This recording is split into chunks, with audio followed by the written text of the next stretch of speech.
Sebuah helikopter tempur milik Angkatan Bersenjata Israel jatuh di selatan Palestina pendudukan pada Senin 11 Maret 2024. Helikopter yang ditumpangi oleh sejumlah tentara itu dilaporkan menabrak tiang.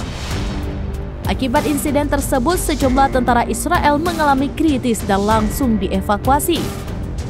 Dilansir dari Pars Today, nasib ketiga tentara yang ada di dalam helikopter tempur Israel itu diungkapkan melalui radio militer Israel pada Senin 11 Maret 2024. Menurut keterangan di radio tersebut, 3 tentara Zionis itu berhasil selamat.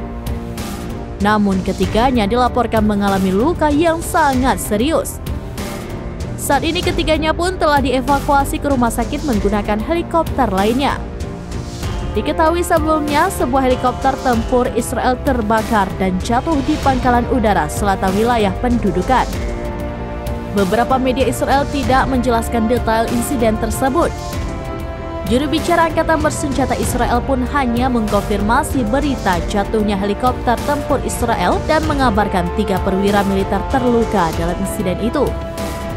Namun terdapat laporan lainnya yang mengungkapkan bahwa helikopter Israel itu jatuh setelah menabrak sebuah tiang.